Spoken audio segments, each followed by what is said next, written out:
안녕하세요. 사무엘상 27장 1절 말씀부터 보겠습니다. 사무엘상 26장에서는 창과 물병의 이야기가 어떻게 스토리를 만들어냈는지, 사울의 창과 물병이 결국은 다윗에게 넘어오게 되고, 그걸 통해서 저자는 우리에게 생명에 관한 이야기를 해줬다는 것을 알 수 있습니다. 그래서 결국 사울이라는 사람이 다윗에게 생명을 이야기하고 복을 이야기함으로써 본문이 마무리가 되고, 그리고 서로 다른 길로 갔다 그래요.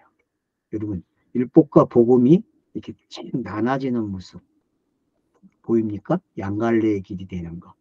그러면 이제 27장은 어떤 길이 될까요? 27장을 할 때 우리가 쉬는 시간이 있었거든요. 근데 그 쉬는 시간에 27장을 접근하는 내용을 찾았어요. 제가 고민을 많이 했는데, 그게 뭐냐면은 창세기 20장을 가면 돼요, 여러분.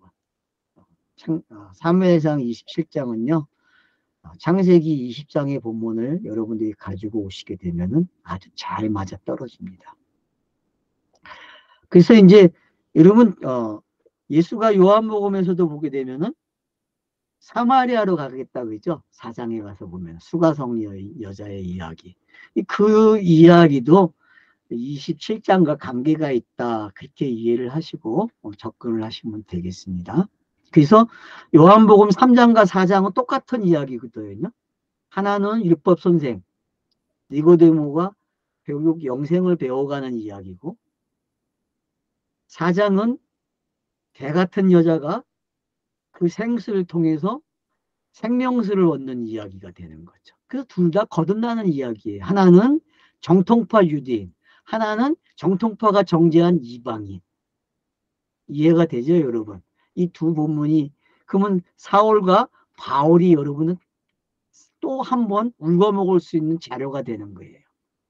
이렇게 본문을 읽게 되면은 매우 효과적으로 읽을 수 있는 거죠. 자, 그러면 이제 한번 봅시다요. 1절. 다윗이 그 마음에 생각하기를 내가 후일에는 사울의 손에 붙잡히리니 블레셋 사람들이 땅으로 피하여 들어가는 것이 좋으리로다. 사울이 이스라엘 온 영토 내에 다시 나를 찾다가 단념하리니 내가 그의 손에서 벗어나리라. 자, 벗어나는 방법. 제일 쉬운 방법이죠. 어디로 가면 돼요? 블레셋 땅으로 가면 되는 거예요. 이해가 되십니까, 여러분? 이게? 그래서 다윗이 자기가 거느리는 사람들을 데리고 가요. 600명을 거느렸다 그래요. 그래서 가드왕 마옥의 아들 아기스에게 건너갔다 그래요. 여기 숫자들 여러분 잘 기억하세요. 600이라는 숫자가 어떤 건지. 이건 6이라는 숫자를 가지고 가시면 되거든요. 창세기 첫째 날, 여섯째 날을 가리키는 숫자죠. 이 6은요. 그래서 땅에서 이제 뭐가 되는 거예요? 동물이, 짐승이 하나님의 형상이 되는 이야기죠. 다시 말해서 육과 영을 가진 사람이 등장하는 이야기죠. 구원자 이야기죠. 앞에서 26장에서 인자라는 것, 사람들을 위한 번역을 되어 있죠. 우리 성경에는. 그러나 그것을 인자의 아들로도 번역할 수 있고 사람의 아들로도 번역을 할 수 있죠. 그러니까 여러분들이 그 다양성을 좀 기억하고 계시면 좋겠습니다. 그런 가운데 지금 다윗이라는 사람이 자기 스스로 어떤 결정을 하고 있는지를 알게 되는 거죠. 이 자기의 결정이 예수와 그리스도가 된다는 이야기와 어떤 관계성이 있을까? 또 재밌어지죠. 그죠? 여러분 지금 어떻게 생각을 해야 하고 어떻게 맞춰가야 되지? 재밌죠? 그래서 이제 여기 그러니까 여러분들이 찾아볼 단어는요. 가드왕을 찾아보셔야 되고 마옥의 아들 아기스 이런 단어들은 여러분이 찾아보셔야 돼요.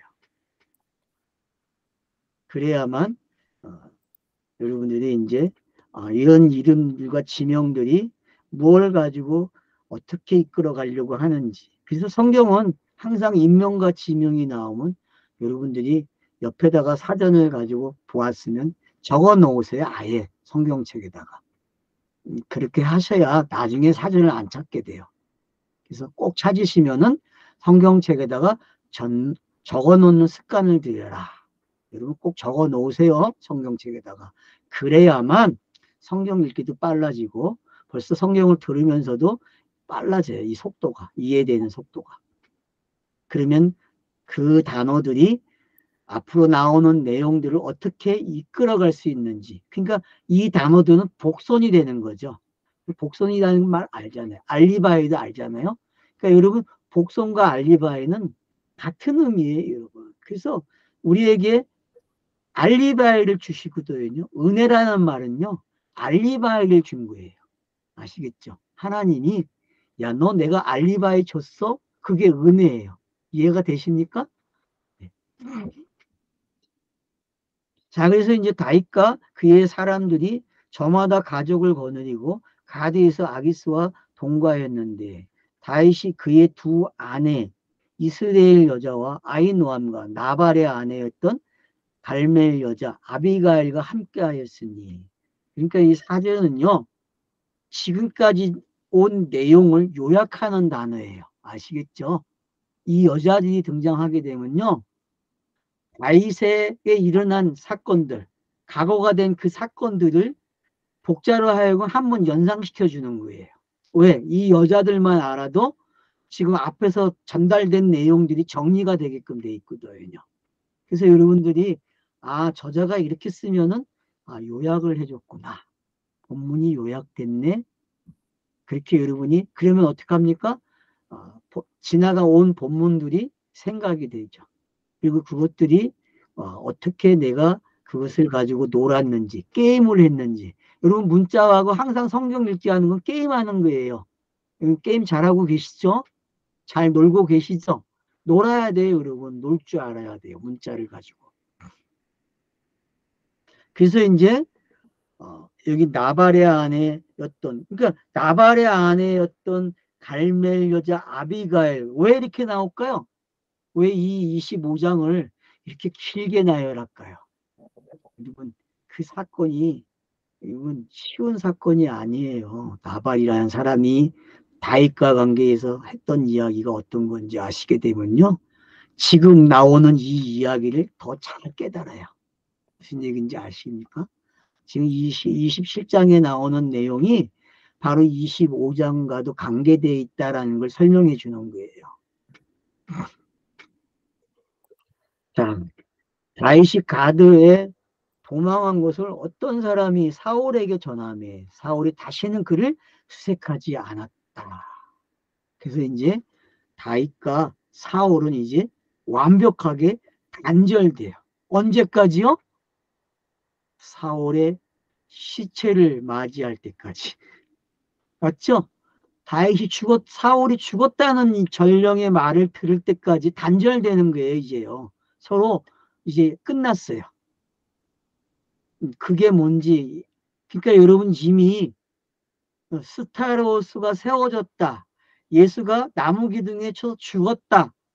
그걸 여러분이 전제하고 지금 이 27장이 읽어져야 돼요.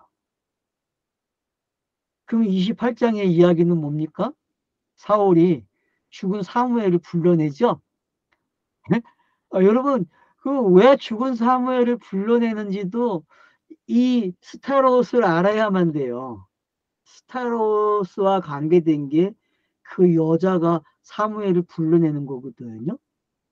그거 우리는 그냥 미심적인 이야기로 읽고 이거는 그냥 술사들이 쓰는 이거야라고 가르쳐 왔잖아요. 교회에서는요. 근데 여러분 많이 생각하고 오셔야 돼요. 28장 들을 때는요. 그렇게 생각하시면 큰일 납니다. 그 본문은 다른 이야기예요.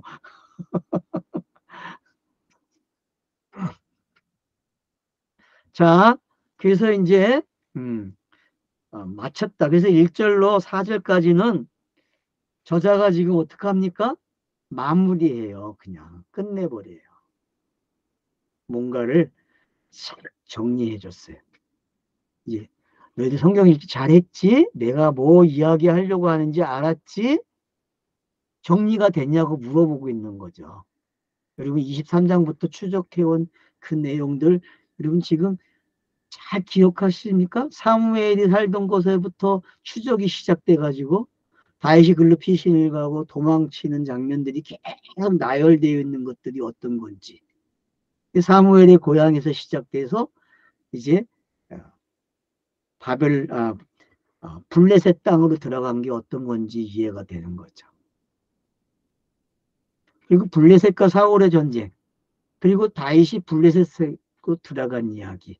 아주 재밌지 않습니까? 자, 다윗이 아기스에서 이르되 바라건대 내가 당신에게 은혜를 입었다면 지방 성읍 한 가운데 한 곳을 내게 주어 내가 살게 하소서. 당신의 종이 어찌 당신과 함께 왕도에 살리까 하니. 자, 여러분, 제가 창세기 20장을 기억하라고 했어요. 왜냐고요? 창세기 20장의 내용은요, 누구의 죽음까지 기록해주고 있어요? 그 장소에서. 여러분, 그 장소가 누가 태어나는 장소? 이삭이 태어나는 장소예요, 여러분. 이삭이.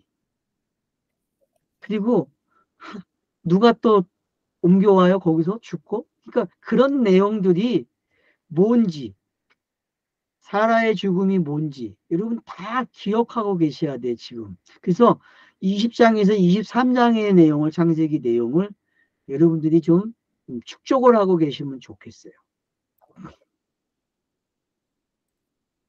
지금 보세요. 아기스가 하는 말이나 여러분 거기에서 나오는 20장에 보면은 아무 땅이나 내가 텐트 치고 살라고 해요, 안 그래요? 똑같은 말이에요, 여러분. 왜요? 자기에게 유익된 사람이 왔으니까. 예? 여러분 맹세의 음물 나올 때에도 이 사람들이 찾아가서 하잖아요, 창세기에서도. 예? 당신 그래서 그 이삭을 이삭이 태어나고 할 때에 그 아브라함에게 막 하는 말들 보세요. 어떻게 이야기하는지. 그래서 이삭도 어디 가요? 아비멜렉 땅으로 가잖아요. 이삭도. 안 그렇습니까? 그런 게 뭔지 아시면은 지금 27장은 그냥 끝난 거예요, 여러분. 아브라함 가죠. 이삭 가죠. 안 그렇습니까? 믿음의 조상 둘이 가요, 여러분. 이 장소에. 어떤 단계가 끝나면 간단 말이에요. 어떤 단계가 끝나면.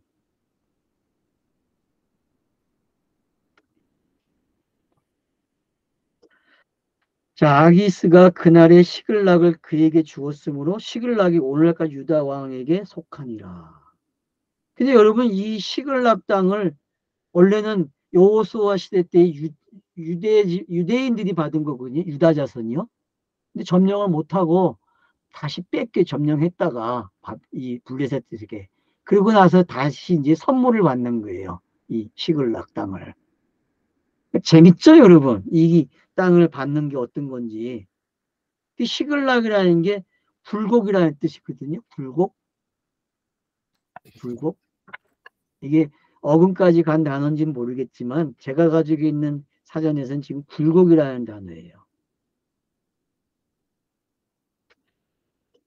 그래서 여기서 몇 년 동안 살아요? 1년 4개월을 살았다 그래요. 1년 4개월. 아브라함이 가서 산 이야기하고 거의 비슷해요. 보니까 아브라함이 몇 세에 들어갑니까? 여기에? 네? 99세에 사라가 임신하고 들어가거든요. 사라가 임신하고.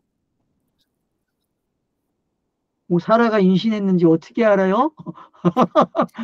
여러분 본문 자세히 봐보세요. 거기 나와요. 전부.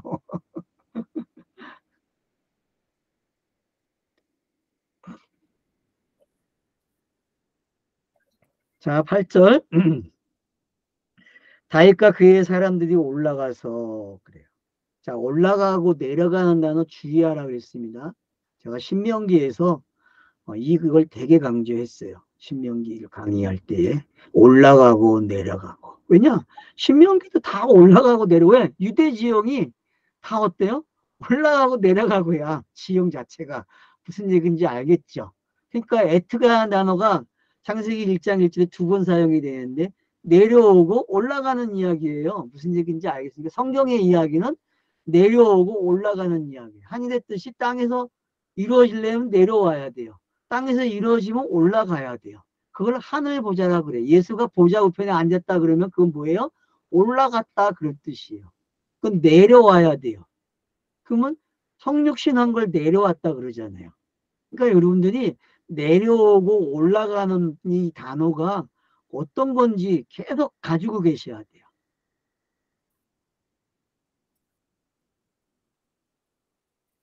자, 그래서 이제 여기 보세요.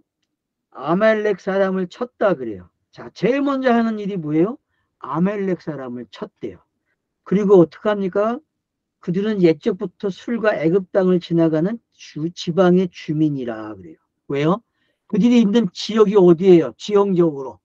오고 가는 길에 유대 킹의 대로에 애굽으로 지나갈 때 있는 도로잖아요. 그걸 참 점령하고 있는 자들이 아니에요. 그래서 이스, 모세가 이끌고 나올 때에도 어디서 만나요? 그 자리. 그 만나는 자리가 항상 있어요. 그 자리.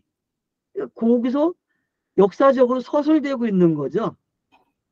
이 아말렉이라는 사람이 어떤 위치에 있고 어떤 역할을 했는지 성경에서 매우 중요한 역할을 한 사람들이 그랬어요. 그래서 아말렉 이야기는 제가 몇 장에서 이야기했으니까 아마 13장 15장이죠. 아말렉 이야기가 사울이 버림받는 장면이잖아요. 사울 왕이. 그러니까 그 장면에서 제가 어디까지 갔어요? 성경을요? 에스더까지 갔죠, 여러분. 에스더서 가야 아멜렉 이야기가 끝이 나요, 여러분. 에스더까지 가야. 더 이상 성경에 기록이 안 돼요, 이야기가. 그러니까 어디까지가 필요한지 여러분이 아시면 되는 거예요. 아, 내가 이 땅에서 살아갈 때에 아말렉이 꼭 필요하고 블레셋도 필요하다는 게 설득이 됩니까? 성경 읽기에서요, 아말렉과 블레셋은요, 매우 중요한 역할을 해주는 사람들이에요. 약초의 감초와 같은 게, 알았죠? 이 두 사람은, 두 민족은요, 약방의 감초예요. 약방의 감초. 사월의 역할이, 이 두 역할이 함께 있었다니까요. 다윗은 아닙니까? 다윗에게도 이 두 역할이 들어있어요. 이 땅의 사람들은 전부 다 뭐가 있어요? 이 두 역할을 하고 있다니까요. 저와 여러분도 이 역할을 하고 있고, 또 이것 때문에 힘들어해요. 참 재밌는 이야기죠. 그렇기 때문에. 다윗이 그 땅을 쳐서 남녀를 살려두지 아니하고 양과 소와 나귀와 낙타와 의복을 빼앗아 가지고 돌아와 아기스에게 이르매 아기스가 이르되 너희가 오늘은 누구를 침노하였느냐 하니 다윗이 유다 네겝 요람우의 사람과 네겝 사람 겐 사람의 네겝이니라 하였더라. 그러니까 여러분 이런 장면들을 지도 놓고 보시게 되면은 어느 지역인지 알게 되고 결국은 블레셋 사람들을 치지 않아요. 그와 똑같은 성격의 사람들을 치고 있는 거죠. 그죠? 블레셋과 아말렉은 똑같아요. 여러분 이런 성격들이 똑같은 것들이거든요. 이것들을 통틀어서 뭐라 그래요? 앞으로 뒤로 가면은 이방인 그러는 거예요. 이방인. 문자적으로 지역적으로 이방인 아니에요. 그래서 로마서를 읽을 때 8장에 9장에서 11장까지의 내용은 유대인과 이방인에 관한 이야기잖아요. 유대인과 이방인의. 근데 그 이방인이 지역적이고 지명적인 이방인이니까 아니잖아요. 유대인 그러면 그 오늘날의 그 유대인이니까 아니잖아요, 여러분. 착각하지 마세요. 성경이 말하는 유대인 이방인은요. 사람들이 사용하는 그런 명칭이 아니라고요. 지금 무슨 얘기인지 알겠습니까? 성경에서 사용하는 유대인과 이방인은요. 벌써 이 사무엘과 사울의 이야기 속에도 있는 거고요. 아브라함의 이야기 속에 아브라함과 아브라함 이야기 속에도 들어있는 이야기고 이삭의 이야기 속에도 들어있는 이야기란 말이에요. 그걸 더 명확하기 위해서 이스라엘이라는 이름을 야곱을 통해서 얻게 되는 거죠. 그러니까 우리가 그런 것들을 어떤 지명적이나 한 나라로 치우쳐서 읽고 그걸로 정리됐다 생각하시면 성경 읽기가 안 되는 거예요. 그래서 아브라함, 이삭, 야곱을 여러분들이 공부를 잘 해야만 그 지명이 가지고 있는 의미를 알게 되는 거예요. 이스라엘, 유대 그러면은 여러분들이 아셔야 돼요. 그래서 유대 그러면 앞으로 어떻게 됩니까? 다윗에서 시작되는 계보에서 솔로몬으로 넘어가고 솔로몬에서 느로보암과 여로보암으로 나눠지면서 유대와 북이스라엘이 나눠지잖아요. 그러니까 그런 것들이 왜 나오는지도 아셔야 돼. 북이스라엘이 왜 등장을 하는지, 왜 유대 나라가 시작되고 있는지. 그거는 이런 지명들, 지금 사용한 아브라함 때부터 사용했던 애굽, 블레셋, 또 여기서도 사용하고 있는 그런 단어들이 바로 이 이방인, 유대인 이런 관계성을 맺어줌으로써 복음이 어떻게 펼쳐지는지 그걸 설명하는 방법으로 기록이 됐단 말이에요. 그게 지명을 사용한 거고.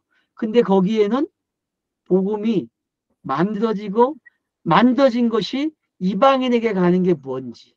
그래서 이방인이 된다는 게 지명이 아니라 유대인과 반대된 유대인에 속하지 않은 사람들이 아니라 다른 사람들이라는 걸 알게 되는 거죠. 그럼 복음을 듣지 못한 사람들이 이방인 그것도 맞습니까?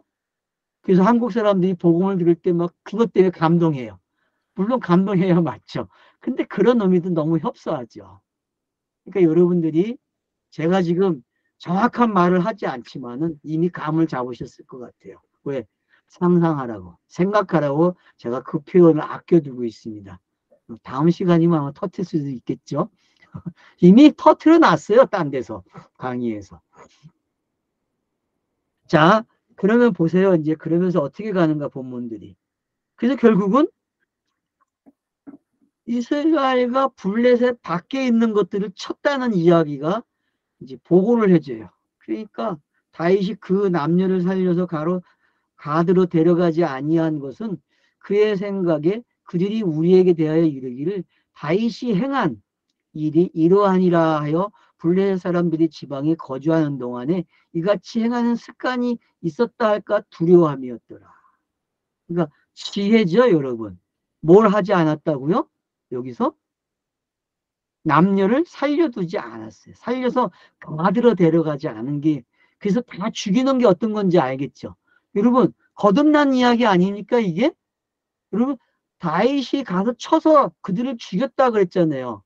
그 죽인 이야기가 거듭나는 이야기로 들립니까? 살생으로 들립니까? 여러분 살인자로 들립니까? 복음이 전파되면은 살인이 일어난다니까? 안 일어납니까? 그래서 가드에는 그걸 전달하지 않는 거예요. 왜? 은밀하게 되어지는 일이기 때문에. 근데 그 은밀한 소문이 들려요, 안 들려요? 들리는 게 땅에서의 일이에요. 그래서 여러분 사도 바울이 복음 전하는 데는 항상 누가 따라다녀요? 보고하는 첩보원들이 따라다니잖아요. 누가 보낸? 70인 회가 보내는, 사내들인 회가 보내는 첩자들이 있잖아요. 그래서 바울을 계속 감시해요. 그런 게 뭔지 여러분이 여기서도 다 보실 수 있다는 거죠. 이 이야기 속에. 여기 이제 뭐 이런 단어들이, 그러니까 이런 단어들을 여러분 다 찍어 보셔야 돼요. 이 11절은 한번 찍어 보세요. 언어로. 그러면은 지금 번역한 거하고 다를 수 있어요. 근데 여러분 찍어 보실 때 두 개를 다 찍어 보세요. 우리 번역으로 히브리어를 찍어 보시고요. 히브리어 언어 순서대로 한번 찍어 보세요. 그러면은 번역한 것들이 우리나라로 오면서 영어를 통해서 어떻게 번역이 됐는지 알게 되고 히브리어 원문이 가지고 있는 맛을 볼 수 있어요. 이 두 번역 두 가지를 다 공부하시게 되면은 여러분들이 오늘 공부를 참 잘하는 사람들이 되는 거예요. 아시겠죠? 뭐 좀 더 실력이 되시는 분들은 문법도 가지고 보셔도 되지만 문법에 너무 매이지 마세요. 문법 못한다고 찍어보지 않으면 안 됩니다. 예? 그게 뭐 문법에서 꼭 필요한 건 아니에요. 문법이라는 게 없었으니까 상관없어요, 여러분. 알겠지? 언어에서는. 자, 그래서 이제 12절 보세요. 아기스가 다윗을 믿고 말하길 다윗이 자기 백성 이스라엘에게 심히 미움을 받게 되었으니 그는 영원히 내 부하가 되리라 생각하니라. 아기스가 착각을 했죠. 그죠? 다윗은 사울의 부하도 안 되고 아기스의 부하도 안 되죠. 그러니까 아기스가 맡은 역할이 뭔지 여러분 이제 짐작이 가죠? 예? 제한적이라는 걸 알게 되죠. 그죠? 제한적이다. 저와 여러분과 관계 속에서 제한적인 사역이 있어요. 제가 하는 게요. 다 해주면 안 돼요, 여러분. 땅에서 제가 이게 맞다, 이게 옳은 해석이다, 이렇게 봐야 한다고 하는 건 율법밖에 안 되는 거예요, 여러분. 이해하십니까? 그래서 제가 분명하게 설명을 하기 시작하면요. 저는 나쁜 놈 그래야 돼. 알겠죠? 여러분이 그런 말을 저에게 해주셔야 돼. 너 나쁜 짓 하고 있다고. 왜요? 내가 생각할 수 있는 기회, 내가 복음을 맛볼 수 있는 기회를 훔쳐오는 건데, 나를 생각하지 못하게 하는데, 여러분 그런 말을 나에게 해줘야 된다니까요. 앞으로 해주실 수 있죠? 예? 여러분 그렇게 돼야 돼요. 이 본문이 그런 거예요, 여러분. 다윗을 여러분 다윗이라는 사람이 그런 거예요. 그러니까 그게 뭔지 아시게 되면요. 많은 걸 배울 수 있어요. 그래서 예수는요, 공생애 동안에 사람이 가까이 오지 못해요. 그죠? 맞잖아요. 제자들까지도 예수를 팔아먹게 하지. 안 그렇습니까? 그럼 그게 뭔지 아셔야 돼요. 이 땅은 율법이에요. 암만 좋은 게 있어도요. 내가 암만 알았다고 그걸 펼쳐놓는 순간 가짜가 되는 거예요. 그래서 꼭 잊지 마세요. 말을 아껴라. 그리고 명확하게 표현하되 다른 사람이 생각할 수 있는 여운을 남겨줘야 한다는 게 어떤 건지 아셔야 돼요. 그래서 이 땅에서는 여운을 남길 줄 알고 질문을 만들어주는 선생들이 많아야 됩니다. 메신저들은 질문만 만들어주면 돼요. 질문만. 대답은 누가 해야 돼요? 듣는 사람들이 하는 거예요. 듣는 사람들이. 근데 그걸 자꾸 자기들이 질문을 하고 답을 주려고 하고 답을 주는데 너무 복잡하게 풀어줘가지고 또 그걸 똑같이 또 흉내를 내서 공부를 하고 있어요. 그런 방법들을. 그러면 시간이 아깝습니다, 여러분. 그 시간에 성경을 읽으세요. 성경은 꼭 읽으셔야만 됩니다. 안 읽고 내 강의는 못 들어요. 왜냐? 내가 답을 안 주기 때문에 여러분이 성경을 읽어야만 답이 나와요. 저 야가요, 여러분. 그냥 앉아요. 성경 읽어야만 풀려요. 꼭 읽으세요. 네, 감사합니다.